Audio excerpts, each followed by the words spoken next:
The CyberTruck is the do-everything beast, and Ford Lightning fans still don't get it. I'm Brian. Welcome to My Tesla Weekend. Yes, there are still countless questions that you guys raise in the comments, so helpfully, please continue doing that, about why you think the Ford Lightning is gonna just destroy the Cybertruck. But I'm here to tell you it just ain't so, and please leave even more of these comments because they're beautiful and wonderful, and I appreciate all of you guys, though maybe check out the playlist of past videos to see if your question's already been answered, because I'm here to tell you it probably has. So let's get started.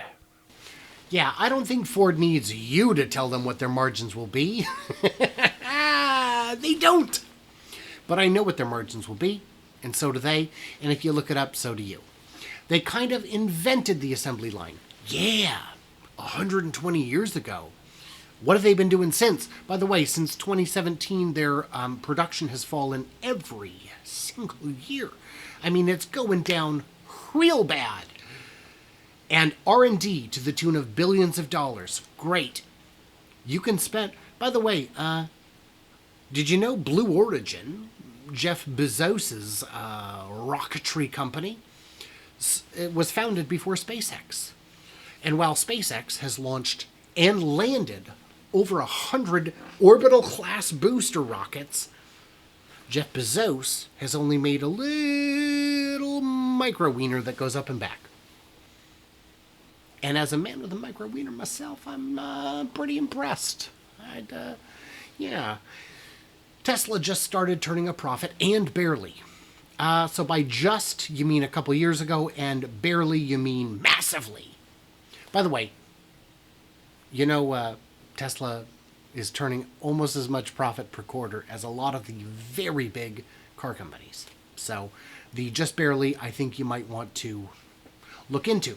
I think you'll see once legacy automakers step in, all in, Tesla is going to struggle. I've been hearing this since 2012. Since 2012, when the Model S was announced, Tesla is going to die very soon because the legacy guys are just going to click on the switch. And guess what? They never did. Any day now, Tesla's competition is coming. The Tesla killers are coming. Except they're not, because they never have. Their quality control is laughable. No, it isn't. That's a very old talking point. That's a 2017 or 18 talking point. Quality control has been ironed out. And they simply don't have the experience and distribution scale the legacy automakers have. No, they have different experience. And that different experience is serving them well. It's easy to swap a powertrain for Ford, GM, and Chrysler. Ford, GM, and Chrysler would disagree with you because they've been unable to do it. And they've been trying. It's hard for Tesla to get things right, down to a science like the big three do. No, it isn't. No, it isn't. There was a Consumer Reports study that said, oh, Tesla's dead last in quality. But they included things like, I don't understand the user interface. The sort of things you figure out after an hour or two of being in the car. Well, they weren't in the car for an hour or two. They couldn't figure it out, so it got low marks. Who funds Consumer Reports? Oh, the Ford Foundation. You don't say, oh, so there are members of the Ford family on the board of directors for Consumer Reports, the very people saying that Tesla is a pile of junk. Forgive me if I don't take that with much seriousness. Saying this as someone who had a reservation for CyberTruck and canceled for Lightning, no you didn't. No you didn't. That's a lie. Most buyers want a normal-looking truck. That's how I know you're lying. If you wanted a normal-looking truck, you never would have reserved it. Why? Why would you think a lie like this is helping you? The Cybertruck isn't going to be mass market, very niche in terms of appearance. Everything's ugly until it isn't. The 94 Ram was ugly until it wasn't, until it was normal, until it was dominating.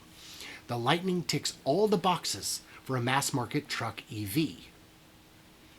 Right. It's exceptionally heavy. It gets poor mileage. It's got a massive battery that cuts into how many units they can produce. It's extremely expensive. It's in low supply.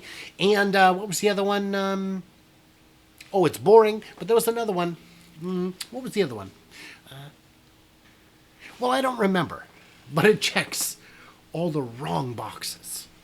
So, FGO cards, FGO yourself, but gently, because that's what we all need these days. This is just another video for Tesla fanboys. I will easily debunk the arguments, so I'm going to break you down as we go. Ford is cheaper to build when you factor in the fixed costs. No whole new factory to build, and no need to redesign every part. Stop. So, the whole new factory thing, that's what they have to do. Ford is building new factories because the old ones don't work. And the no need to redesign every part, that's holding them back as well. You can watch videos by Sandy Monroe from Monroe Live, who explains exactly why the parts bin is the bane of the legacy automakers. Being beholden to the parts bin is a problem. Ford is too big. We have no idea what the Cybertruck is supposed to be, as Tesla hasn't told us. Yes, they have. Yes, they have. They've told you exactly what the sizes will be. I mean, if you haven't looked, that's kind of on you. Ford is too heavy. Well, we have no idea what the Tesla is going to weigh, so this is nonsense. We know how it's designed. Structural battery pack, origami shell, that's kind of it. Front and rear castings. I made a whole video on this. Did you not see how Cybertruck will cost half of the competition? Ford uses aluminum and Tesla uses heavy stainless steel, which is a fact. And why doesn't the base Tesla go more than 250 miles if it's so light? Because it has a smaller battery? What you make the truck out of is less important than just overall strength to weight ratio. I mean,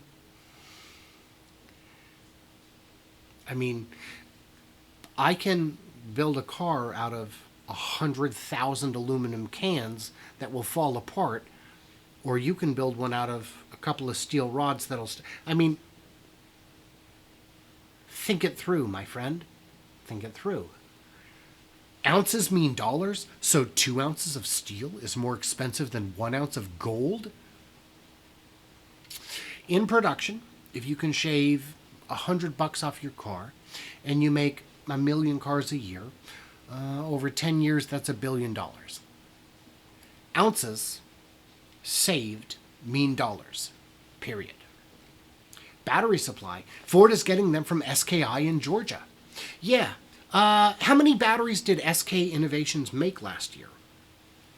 I'll give you a hint. Very few. Ford is counting on them to make more batteries in 2023 than the entire global supply in 2019. That is an ambitious goal. Maybe they'll rise to the occasion. Maybe they won't. I would take the under on that bet, Matt. By the way, the stainless steel Tesla use is not easily available, so talking about supply chain issues is ridiculous. Sinton, Texas, Steel Dynamics. Steel Dynamics built a whole new plant in Sinton, Texas, to manufacture stainless steel specifically for the Cybertruck and SpaceX. Sinton, Texas, where is that? Oh, is that halfway between Giga, Texas and the Boca Chica spaceport? Just thinking out loud here. And you know what? Looking at the rest of this comment, it's just kind of worse than this. Yeah, so, yeah. Good stuff. Thank you, Matt, for your interesting comments. So there it is, and there you go. If you want to see more of these, yeah, there's a whole playlist. It's linked in the description. And, if you've got questions of your own, by all means post them. And if you've got answers, look through the questions and see if you can provide them. Maybe while you're at it, subscribe, hit the bell, follow me at 4K Podcast on Twitter. You do all that stuff. And a huge thanks, as always, to my Patreons who get early access, bonus content, an ad-free experience, and to help keep the channel running for as little as $1 a month. Literally, I cannot do this without you guys. Thank you so much. So what did I miss or misunderstand? Leave it all below.